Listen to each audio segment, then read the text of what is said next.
Mahatsahatra ny mijery ary manolo tanana ireo ankizy marary avy amina fianakaviana tena sahirana ny fikambanana Fity izay tarindra matoa Mialy Rajoelina. Hoentina aminao amin'ity fandarana manaraka ity ireo tranga efatra lehibe izay mijereny manokana. Teo aloha ny fanampiana ireo ankizy tsy ampy taona izay niara-ny fanolanana sy herisetra. Ireo ankizy marary noho ny tsy fahatombanana hatrany Amboga ka nanjary nanana olana teo anivon'ny kibony. Toy ihany koa ireo ankizy izay voan'ny homamiadan'ny ra na leucémie. Ary farany dia nijery manokana ireo ankizy efa niraisiny antanana teo aloha teo izay efa andalam-pahasitranana tanteraka ny fikambanana. Violeny le dadatoany izy satria tamin'izay fotoana izay be teraka ilay vadin'ilay fetra dia efa teraka amin'ny vadin'ilay fetra izany a dia ohatran'ny hoe sanatria hoe carême izany ve sa tsy haiko dia Melinina izany no nararoatiny tao. 13 taona izao i Linda, tovovavy kely, niara-ny herisetra ara-nofo mantsy izy teo amin'ny 12 taonany. Bevoka noho izany izy ary teraka ny niavo. Zazalahy kely izay tomady tsara amin'izao fotoana izao, herintaona sy 7 volana ary efa mianatra mandeha. Isan'ireo tovovavy kely lasa reny tsy fidiny no raisiny fikambanana Fity an-tanana. Ilaina ny mankatoa ny olon-dehibe nefa kosa raha misy trangan-javatra ataony hafa ka mety anohitohana na animba mihitsy ny hoavinareo dia samy miteny hoe aok'izay. Tsy ny mahakasika ny Linda ihany no noraisin'ny fikambanana Fity an-tanana fa teo ihany koa ny an'ny zanany. Ho an'ny niavo dia nisy fotoana nivoaka mandrotsirotsy ny tena indray manontolo. Nisy ny torohevitra izay natorin'ny mpitsabo an'i Linda mahakasika ny fomba fanadiovana an'ny niavo tahaka ny fampiasana savony, ny fanoloana akanjo azy matetika. Mbola tsy fantatra mazava ny antony mahatonga ireo mandrotsirotsy ireo raha nambaran'ireo mpitsabo fa tafiditra ao anatin'ny skadiny éruption cutanée ity aretina mahazo an'ny niavo ity. Na izany na tsy izany dia misy fitiliana na bilan izay nampanaovin'ny dokotera azy ahafantarana ny antony aretina ahafahana mitsabo izany araka ny tokony ho izy. Mbola kely loatra nefa i Linda ka tsy afaka namoaka araka ny tokony ho izy na par voie normale ny zanany tamin'ny fahaterahana fa dia tsy maintsy nodidina natao césarienne. Na izany aza nefa dia nizotra araka ny tokony ho izy ny fandidiana sy ny fiterahana. Taorian'ny herisetra natao taminy dia tany Andriamasera no napetraky ny fikambanana Fity i Linda. Avy eo dia nafindra teny amina akany iray. Ankizivavy kely 420 no mitovy aminy no raisina an-tanana ao amin'izany akany izany.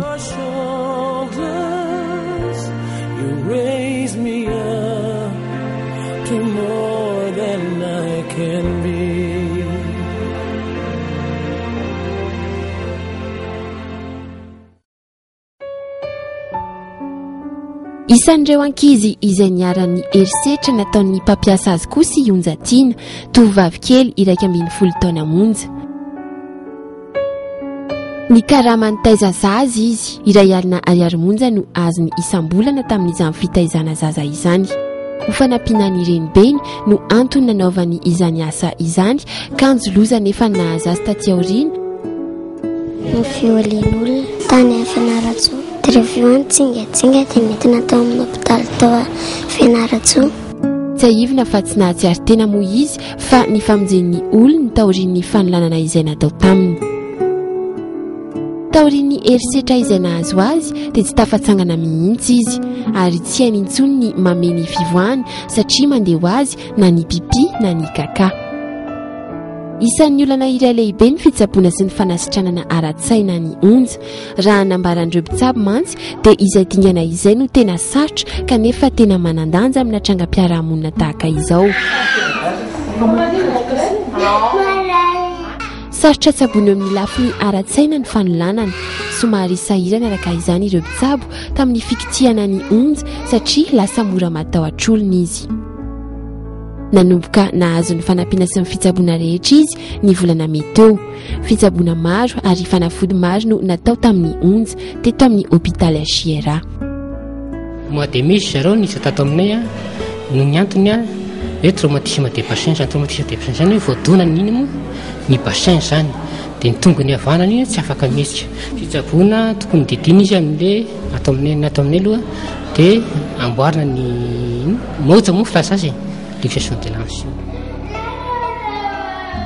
Raha ny fanazavana izay nentin'ny mpitsabo dia vaky ny moja na ny bassin ny onja ary misy ny fitsaboana manokana izay atao aminy.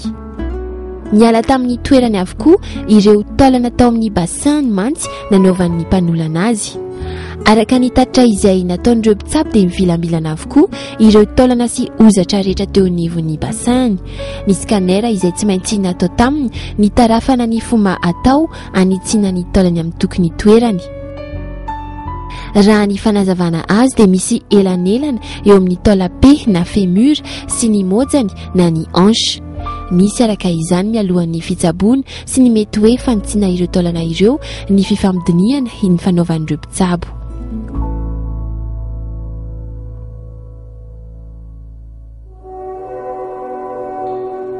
Fa isan'ny trangana fanolanana iray izay tena nanohinany maro ny nahazo an'i Noelina. Zazavavy kely vahoen'ny mbola namonjy kanefa dia misy nahavitana n'olana. Avy amina fianakaviana sahira ny Noelina. Eny amin'ny sisin'ny lalamby eny Ampeflo no andro tokom-piainan'ny Noelina sy ny reniny ary teny no nisehon'ny tranga. Rehefa nahita ilay zaza narary mafy ity reniny vao nentiny nanatina mpitsabo. Potika tanteraka ny taovam-panana ny Noelina raha nambaran'ireo mpitsabo izay nandray an-tanana azy teto amin'ny AJRA. Tamin'ny latsinainy hariva tokony tamin'ny 4 izy ireo zany tonga teto nentin'le reniny dia zazakely miosina nana zany ny any amin'ny fivaviana iny dia hoe nisimbain'olona tamin'ny 23 dia nalefa tany amin'ny urgence izy aloha dia vita fikarakarana tany izy anzerina daholo tany anatin'ny maha vehivavy azy tany sy eo amin'ny fikakaza zany misy fifandraisana atao fa rovotra daholo dia maly izy no niakatra avy any amin'ny urgence niteto aminay amin'izay nandray ny toy ny fitsaboana hatramin'izao.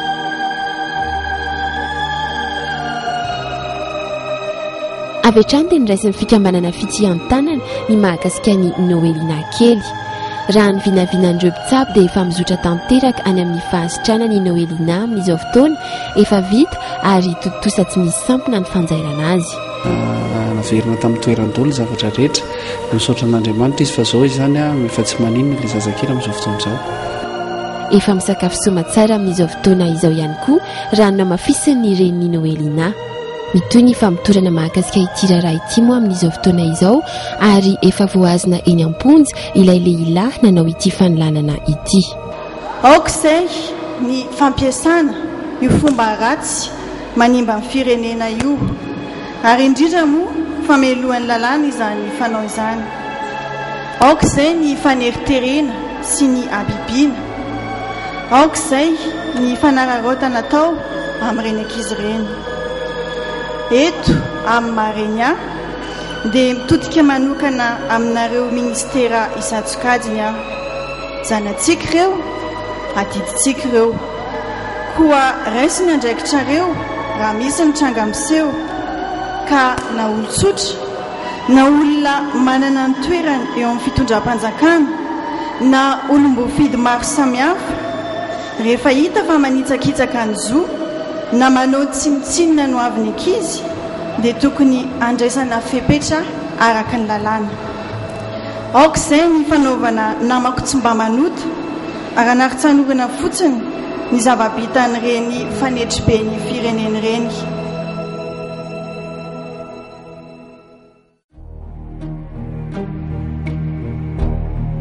Ny fahavalon'ny volana jiona 14 no natanteraka fifanarahana tamin'ny hôpitaliny reny sy ny zaza tetsy tsara lalàna ny fikambanana fity ny Tarindramatoa Mialy Rajoelina. Noraisin'ny fikambanana an-tanana avokoa izy valo mianada voan'ny omamiadan'ny ra na leucémie. Ilay any amin'ny fiforonan-dra zany simbain'ilay cellule cancéreuse dia ny fitrangany aty avelany tsy ampy raha ilay zaza. Zany hoe fotsy antitra izy dia na mora mandeha raha na zaza malavolavo izay ny anankiray dia mba cancer anazy koa ny cancer tsy mitsahatra mitombo dia manome fivotosana dia mety misy fivotosana mitranga koa amin'ilay zaza atodi-tarina na mivoto ny antsiny dia mety amin'ny farariana vanitolana koa ilay izy. Miasa aloha izany tany dia voazay dia ohatran'izay kenda mifinjafinja be. Eritaona taty aoriana dia nijery indray ny fivoaran'ny toe-pahasalaman'ireo ankizy marary noraisina antanana ireo ny fikambanana fity.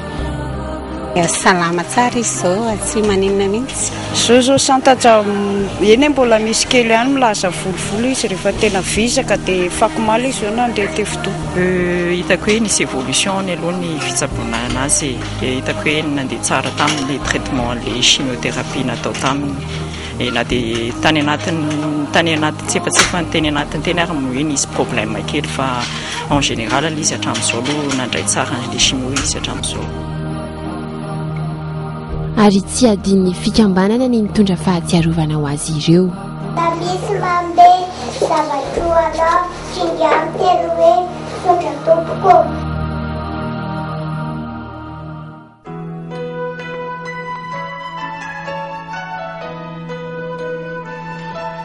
Isan'ny nojeren'ny fikambanana fity akaiky ihany koa ny aretina manana olana eo amin'ny tsinay. Isan'izany ireo aretina azo hatrany am-boga na malformation congénitale ary tonga hatrany amin'ny fananana olana amin'ny famoahana ny maloto na malformation anorectale no hoentina aminao indray. Ankizy iray amin'ny 5,000 maneran-tany mantsy no voan'ity aretina ity.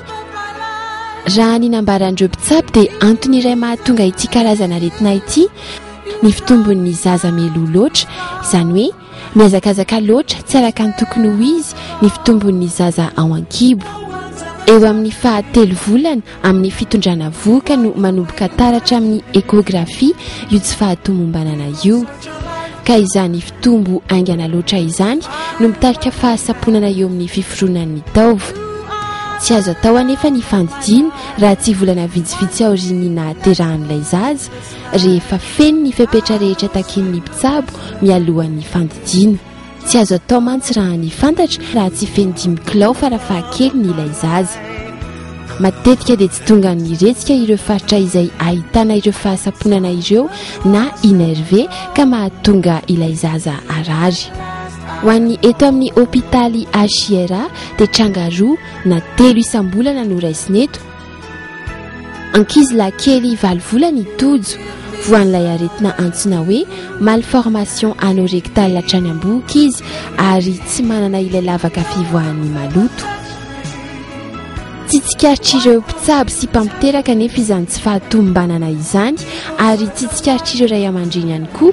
Izany vao teraka aloha dia tsy hita mihitsy ny tao amin'ny hôpitaly fa efa teraka efatrandro izy izany fa nandritra ny efatrandro io izy izany toko dia kakasongo foana fa noho ny afaka fa 5 andro izy izany dia mibontsina be ny kibony dia na may be izy nanana température mihitsy izy dia nentana tamin'ny dokotera izany dia nasainy zareo mividy suppositoire izay dia teo amin'ilay fividianana anastehana ilay suppositoire no nahitana an'io tompoko hoe tsy misy fikakazana izy izany dia izay nampivotobe an'ilay kibony. Tato izy izany no nanao kaka tamin'ny voalohany teo izy izany nanao kaka tamin'ny voalohany. Fezany rehefa vakina fezany miatsy io izany izao tsy mamoaka tsony.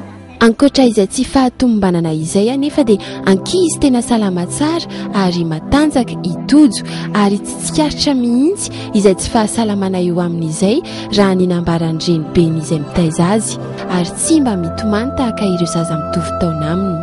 Izy indray aloha dia mahasakafo tsara mihitsy izy tompoko fa izany hoe zahay izany eo amin'ilay rononony koa izany tsy dia maharaka. Niverina nentina tany amin'ny mpitsabo itojo ary nalefa tany amin'ny hôpitaly avy hatrany satria tsy maintsy hodidina izy.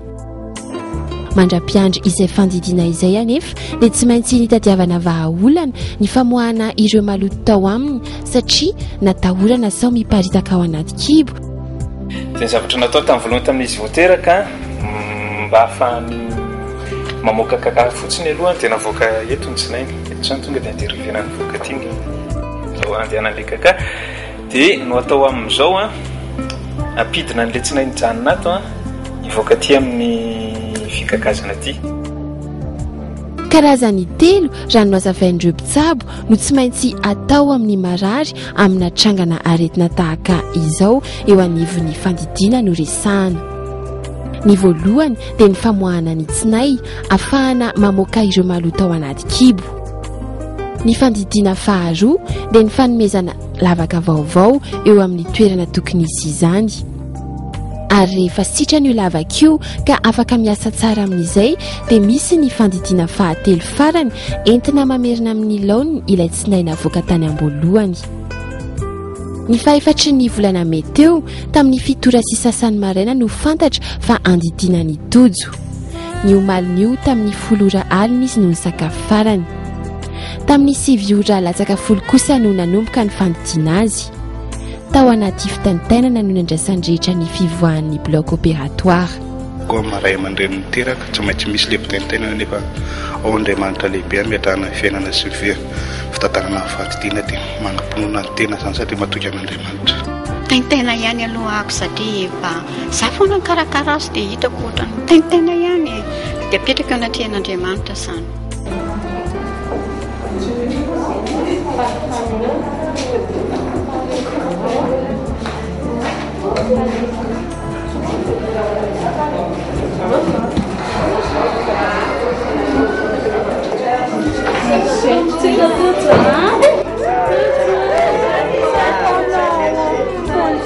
Mizotra araka ny tokony ho izy raha nambaran'ireo mpitsabo ny fandidina ny tojo.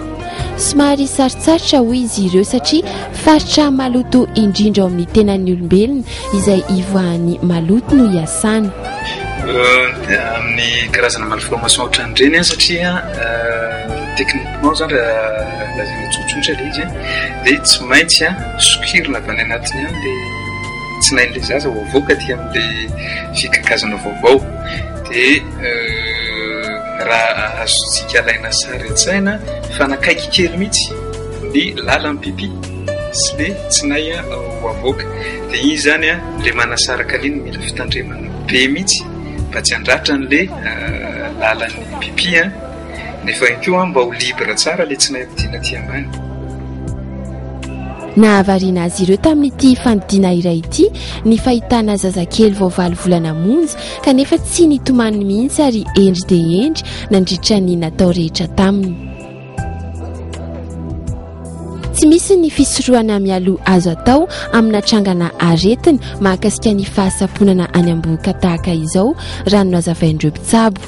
Ny fanarahana araka ny tokony ho izy, ny fanaraha-maso sy ny fizaham-pahasalamana no fomba mety indrindra ahafantarana mialoha ny fisian'ny aretina mandritra ny fitondrana voga. Tsy misy aloha ny voka-dratsy eo amin'ny fahasalamany tojo rehefa lehibe izy raha no anitra terin'ireo mpitsabo hatrany. Aoriana fandidina misy etape maromaro mbola atao izany hoe ny akaiky indrindra zao rehefa feno eo amin'ny 10 andro olona andidina anazy dia ho alalahana tsikelikely zany le fikakazana vaovao natao izany hoe misy série de dilatation dia mazava ho azy moa zany ianatsefasefanainy ny fanaovana pansement mba ho cicatriser tsara ny fery dia rehefa tena hita hoe sitrana tsara ny fery malalaka tsara le fikakazana aty ambany dia hiditra amin'le fandidina farany amin'izay izany hoe atoy amin'izay le tsinay navoaka teo amin'ny kibo na moana vonjimaiky ny fivalanany aloha. Amin'izao fotoana izao dia tomady sy salama tsara itojo efa nazotomana hatramin'izay ihany koa moa izy. Zazalakely efa tao ny manjaka tsy hita tety ivelany tsy fahatombanana izay nahazo azy hatrany am-boga ary tsy voatilin'ireo mpitsabo ihany koa izany. Voan'ny tsy fahatombanana antsoina hoe mégacolon congénital izy. Misy ampahany amin'ny tsinainy no tsy miasa araka ny tokony ho izy noho ny tsy fisian'ny retsika nanera eo amin'izany faritra izany ka miazona ireo maloto tsy hivoaka. Mirefy 1.20 cm io ampahana tsinay tsy miasa io. Vokatry izay tsy fahatombanana izay dia nahalana dia nahalana ny fivoahan'ny manjaka. nisy tsy nay tsy niasa tao anatin'ny tao zany dia nanangona kakabe le izy dia ny sorony zareo le parti anaty tsy nay tsy niasa io dia nasiana posy dia ao anatin'le posy izy amin'izao no kaka. Hatramin'ny faha-efa taonany manjaka dia tahaka izay hatrany no niseho ary dia toa efa zatra izany ireo ray aman-dreniny. Indray andro anefa dia nianobotsina ny kibony manjaka ary nentina tany amin'ny mpitsabo.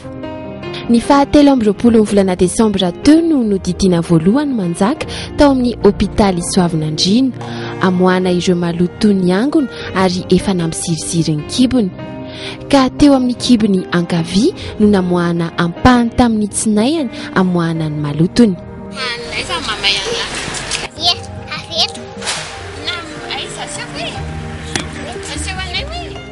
Iray volana taoriny izany no nodidiana fanindroandray manjaka mbola teo amin'ny hôpitaly Omiatrany, ahafahana kosa indray manala ilay ampahana tsinay tsy miasa ary anaovana fitiliana.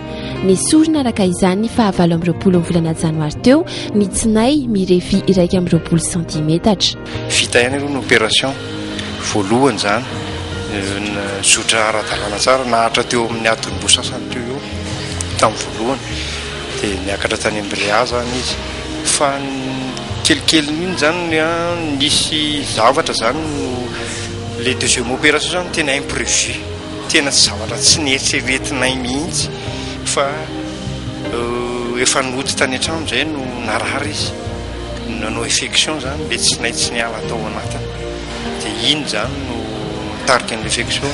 Tamin'izay zany izy no efa nisy fotoana zany izy tamin'le deuxième opération io nefa comment efa tsy natsiaro-tena intsony na ny dokotera zany hoe miala nenina tsika fa zakivy aloha. Ny 10 volana May teo no nitanterahana ny fandidiana fanitelina amerenana amin'ny laoniny ilay tsinay navoaka ary ihany koa isintomana ilay tsinay ny antony. Fiomanana maro no natao andro maro mialohan'ny fandidiana. Teo ireo fitiliana isan-karazany toy ny analyse pré-anesthésique, teo ihany koa ny fizahanana bilan pré-opératoire, ny fividianana ireo karazam-panafody anomanana any manjaka. Voamaraina ary dia efa tonga tany amin'ny hôpitaly hiazo ny efitra fandidiana ny rehetra. Teo ihany koa ny fikambanana fity, ny jery manokana ny fomba entina manampy ny ray aman-dreniny manjaka. Sorana napisaka n'Andriamanitra aloha voalohany zao fanampiana nataonareo anay mivady zao dia tena raha ohatra hoe izay mivady amin'izao aloha dia tena tsorina fa tsy vita, mbola tsy vita manjaka, tena mbola tsy vita anay mihitsy fa dia isorana betsaka nareo ary tantara iray misoratra eo amin'ny fiainana manjaka zao zavatra eo ary tsy mety mino fa tsy ho adino ny fisian'izany association fity zany nefa lehibe izy anirinany hoe anisany tsy maintsy ho tantarainay anazy ary satria izy. Tamin'ny fitora sy sasany maraina no nampidirina ny efitra fandidiana na ny bloc opératoire manjaka. Raha ny vinavinan'ireo mpitsabo anatanteraka ny fandidiana dia tokony hivoaka ny bloc opératoire mialohan'ny 12 atoandro izy raha toa ka tsy misy ny fahasarotana. Tao anaty fitaintanana tanteraka no niandrasan'ireo ray aman-dreny ny fivoahan'ny manjaka ny efitra fandidiana.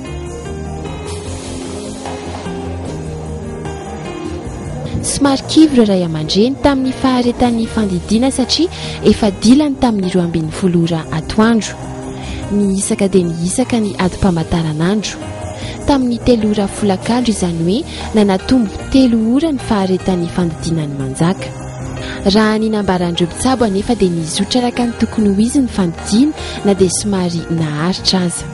Ka tsika izao efa tonga atao hoe amin'ny fazy farany ny fitraitement, ny fanaovana ny traitement zany dia ny fampitambarana andreo tsinay izay azo lazaina hoe nitsabona zany dia zay ny natao androany.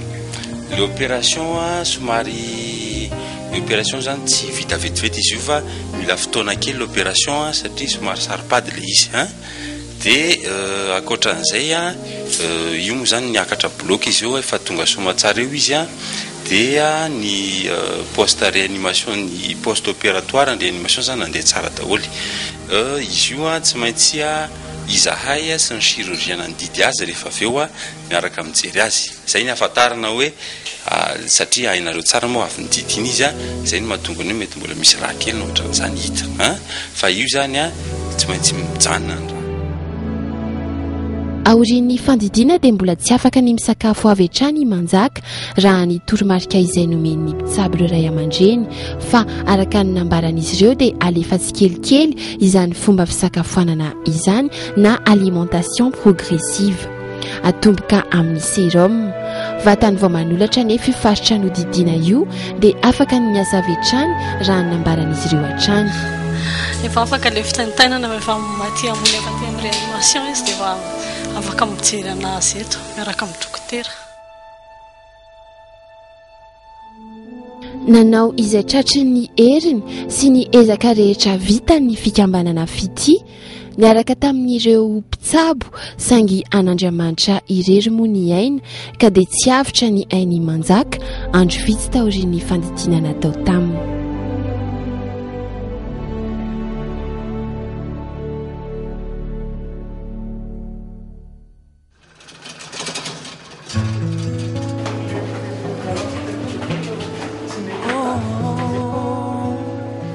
ankizy kely vao 3 taona monjy nomena manana olana eo amin'ny famoahana ny maloto ao aminy indray izy ary isan'ireo ankizy marary no raisin'ny fikambanana fity an-tanana ihany koa araka ny fantatra dia misy tsy mety ao anaty kibony ka ilana fandidiana maika mba ahafahany mamoaka ireo maloto rehetra ao aminy tsy mikaka izy dia tsy mipipi efa nitsabonay izy aloha tany amin'ny dokotera tany ivelany dia ozy izy tsy videty fa mila mandeha miditra hopitaly nareo izy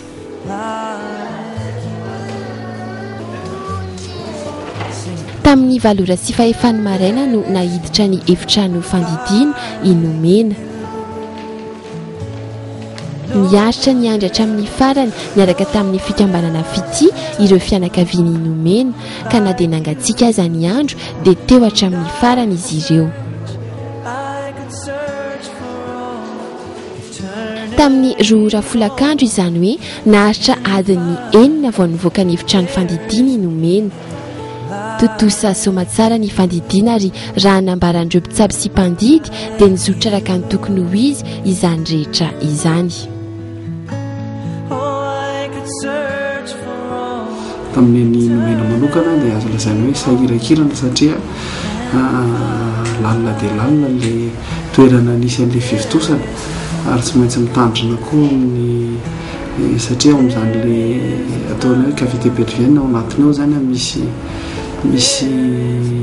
zavatra be da be mandalo amin'le toerana io dia tsy maintsy atao milamina tsara le fandidiana iny moa zany mbola vao atao analizy le izy dia rehefa ny analizy milaza rehefa avy hoe izao le fivitosana na zao le izy fa nanjaranay mpandidy moa zany dia nanala le izy fotsiny dia alefa n'le hoe examen anatomopatolojika le izy dia iny mivaly any hoe izao le aretina izay nanjoany azy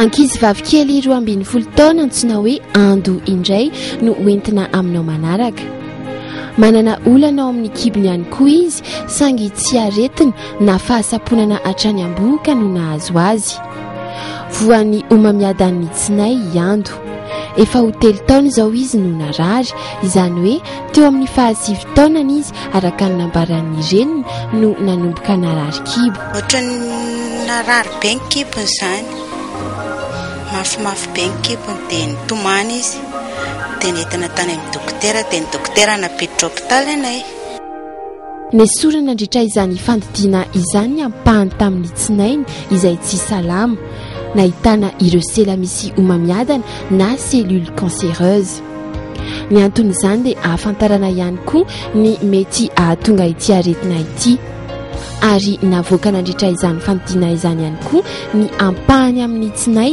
ahafahany mivoaka satria tsy mbola miasa raka ny tokony ho izy ny tsinainy na tsy reraka avy tamin'ny fahatelo zao vao reratsera dia nanomboka nihitsana ny volondohany nanomboka voly ihany koa ny tanany raha ny fahitany reniny azy satria nampitaraina azy taorian'ny fandidiana natao taminy dia fantatra fa tsy maintsy mbola tokony anaraka chimiothérapie iando hatreto anefa aloha dia mbola tsy fantatra ny isan'izany chimiothérapie ho atao amin'izany fa raha ny fanazavana izay nentin'ny mpitsabo dia ratsy ny fisehoany ao anaty kibony ando aloha hatreto. Teo anelanelan'izany rehetra izany dia nitoy hatrany ny fanaraha-maso ny toe-pahasalamany ando, nentina natao scanner izy nijerena ny fivoaran'ny fahasitranana. Amin'izao fotoana izao 3 volana sy tapany taorian'ny fandraisan'ny fikambanana fity an-tanàna azy dia efa salama tsara iando, hita ary tsapa tokoa hoy ny reniny izay fivoaran'ny fahasalaman'ny zanany izay.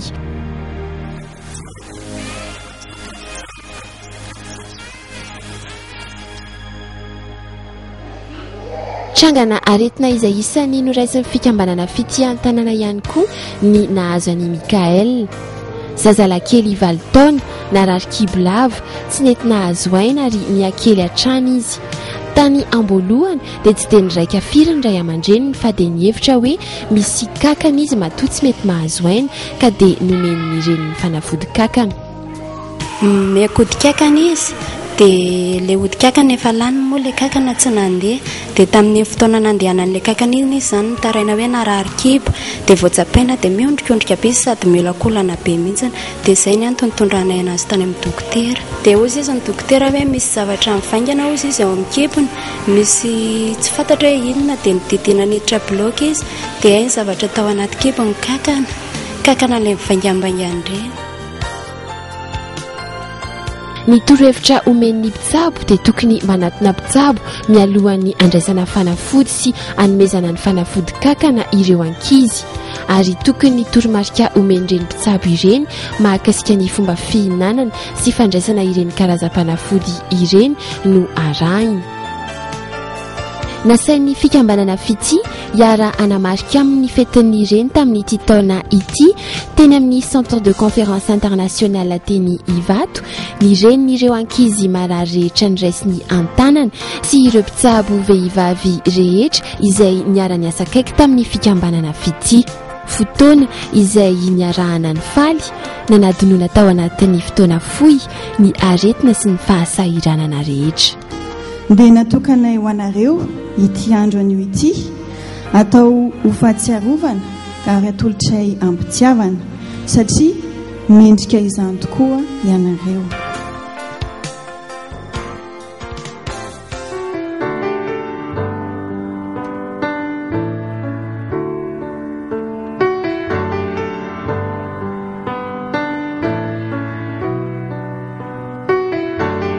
Fity tovovavy kely teraka tsy tonga volana, 7 volana izy no tao an-kibo. Amin'ny mahateraka tsy tonga volana azy dia voatery tsy maintsy nampidirina couveuse Fity. Ankoatra izay tsy mahatonga volana izay nefa dia fantatra ihany koa fa misy tsy fahatombanana ny lohany satria raha ny fanazavana izay nentin'ny mpitsabo dia voan'ny aretina antsoina hoe méningoencéphalocèle Fity, izany hoe mbola tsy nikatona ny lohany. Méningoencéphalite fa fifotosana ao amin'ny ato amin'ny atroka zany ny zavatra kely fotsiny aloha mivonto izy io dia nenitombo ihany. Valina échographie zany hoe misy taolana tsy mitsatona 15 mm ao amin'ny lohany dia mifoitona koa ny efa misy atovoan'ny partikely efa lasa ao dia misy rano koa lasa ao. Ankoatra izay ihany koa dia misy ratra ny vavoniny. Tamin'izy vao niditra tao amin'ny couveuse tao aloha dia antibiotika nataon'zareo taminy dia vitamine dia calcium dia miandrareo ronono dia hoe tsy levon'ny vavoniny zany ilay ronono fa sérum fotsiny natao taminy. Mbola reraka ary tena mbola tsy nahafen'ny fepetra rehetra ahafahana manatanteraka fandidiana azy Fity. Misy ny lanja izay tsy maintsy hitratrarina raha hodidina izy araka ny nambaran'ny mpitsabo. Iray kilao sy 700 gramy Fity tamin'ny teraka, izany hoe kely dia kely. Niena ho lasa iray kilao anefa izy rehefa natao tao anaty couveuse tao amin'ny hôpitaly Befielatanana. Sahirana ara-pivelomana ny ray aman-dreniny Fity, mpivarotra hani-masaka izy ireo. Araka izany dia tena nanahirana azy ireo tokoa ny fitsaboana ity zanany marary. Tsy moramora izany ary dia isan'ireo nangataka fanampiana tamin'ny fikambanana Fity izy ireo. Noraisin'ny fikambanana Fity an-tanana izany fangatahana izany. na dia teo aza ny fitsaboana sy ny fihazonana ny ainy fitikely tao anaty couveuse teto amin'ny hôpitaly Befelatanana dia tsy zakany ny aherin'ny aretina izay nahazo azy hatrany Amboga. Izy koa moa mbola tena marefo dia marefo raha teo, tsy avitra ny ainy fity.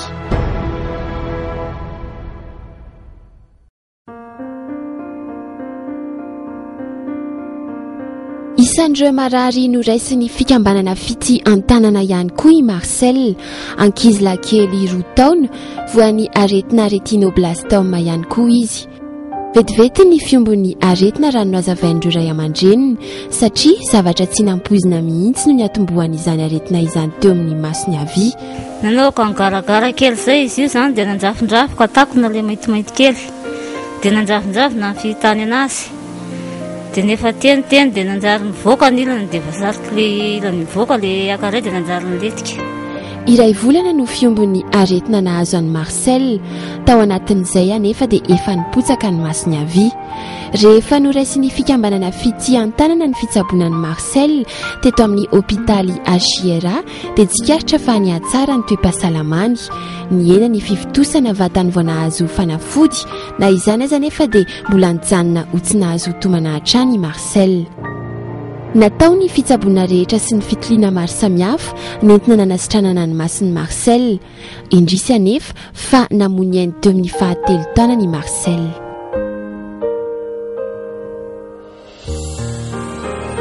Ankoatra ny fanampiana omen'ny fikambanana fity ireo ankizy marary izay raisiny an-tanana dia zava-dehibe ho an'ny fikambanana indrindra ihany koa ny manara-maso ary mandinika ny fivaran'ny toe-pahasalaman'ireo ankizy izay noraisiny an-tanana. Isan'ireo ankizy izay nampanahy ireo mpitsabo ny toe-pahasalamany Ela sy Kristolin ary nomena na dia nihintsana aza ny volon'izy ireo ary na dia riraka tamin'ny aherin'ny fanafody natao tamin'izy ireo dia naomby ny fitsaboana. Raha tsy ahivina dia isan'ireo ankizy voan'ny aretina antsoina hoe retinoblastome misy telo mianadahy ireto. Ho an'ny Ela dia isan'ny fanaraha-maso farany natao tamin'ny scanner tetsy amin'ny hôpitaly poliklinika Tetsilafy.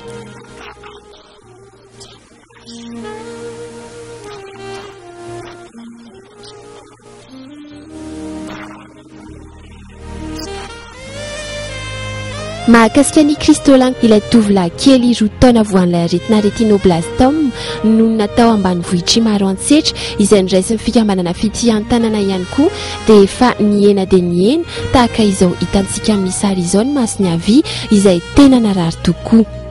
Naomby tokoa ny fitsaboana ary efa lasa zatra tanteraka ny fitsaboana azy Kristolin, naharitra ny fitsaboana azy tao amin'ny hôpitaly Achiera ka dia totosana nandritra izany fitsaboana izany ny fanaovana batisa azy.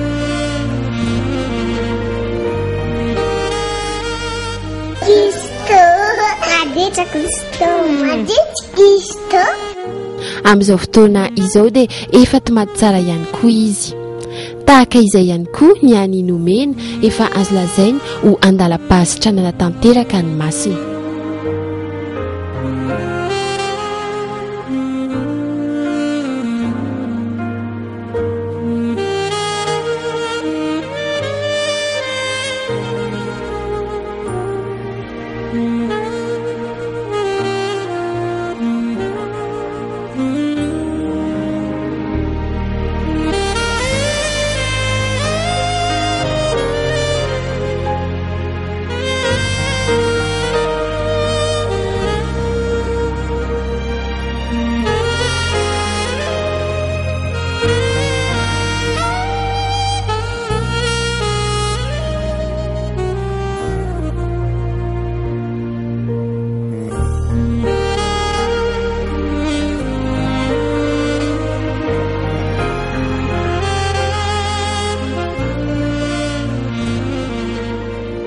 Ry ray aman-dreny ajaina, tafarady teny foana isika noho ny tsy fahasalaman'ny ankizy. Toa mbola sombitsombony ihany anefa izay lalana lalaovan'izay sady niarahana amin'ny fanolotra tanana. Fa tahaka anareo ihany koa izahay nitaitaina lava. Nefa betsaka ihany koa ny fanantenana. Mendrika ho tena ray aman-dreny tokoa ianareo, nanolotra ny herinareo rehetra ho fanavotana ny zanakareo sady ny ady mafy hatramin'ny farany.